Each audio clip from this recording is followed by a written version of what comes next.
vampires, the ginger gene is a curse. In conclusion, I will leave you with this. If you think that the ginger problem is not a serious one, think again. Yo, what's happening, folks? That's right, it's me, it's Paddy Mac.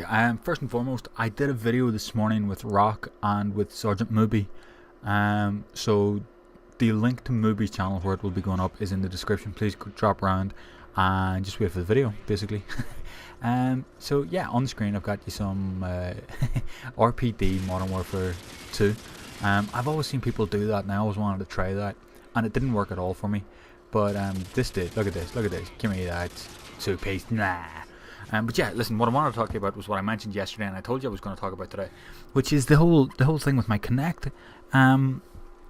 Cracker put up a video last night or this morning about a ghost, or a fucking a Rottweiler puppy getting covered in fucking periodic fucking ectoplasm, and by periodic I mean like a female period ectoplasm, red candle wax or some shit. But mine, right?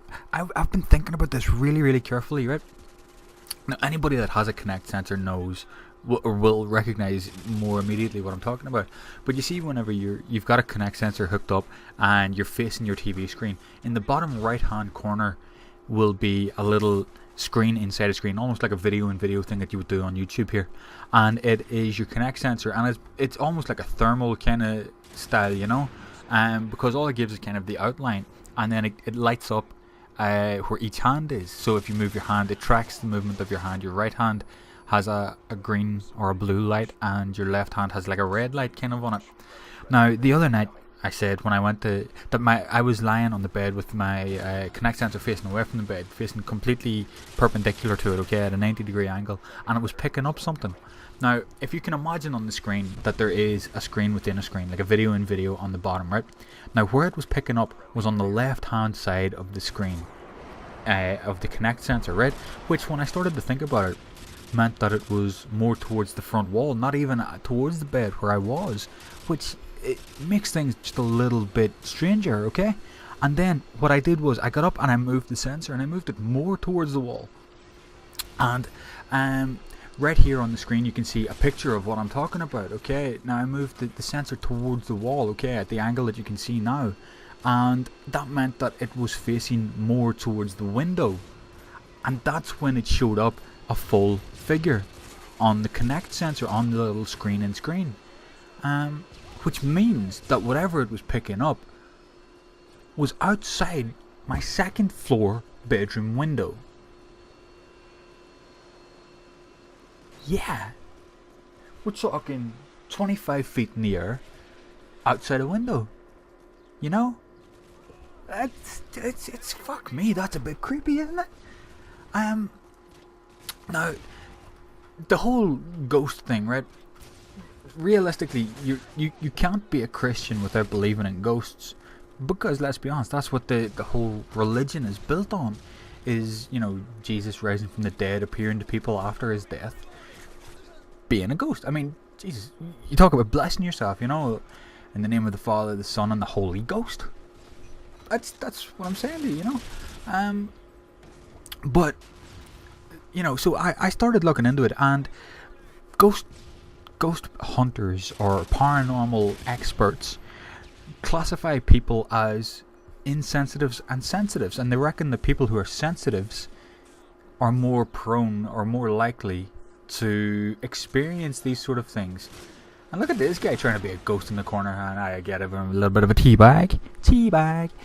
But yeah, right.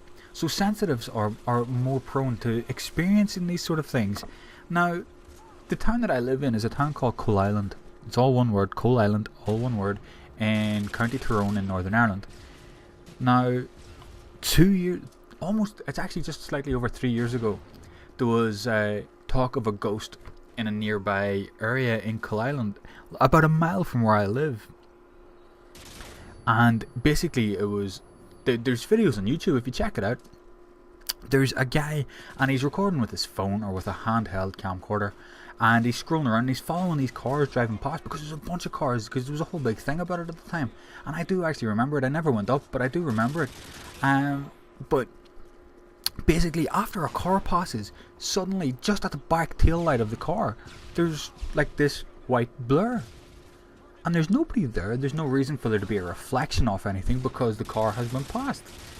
And they talked about this as being a ghost or a spirit, an apparition.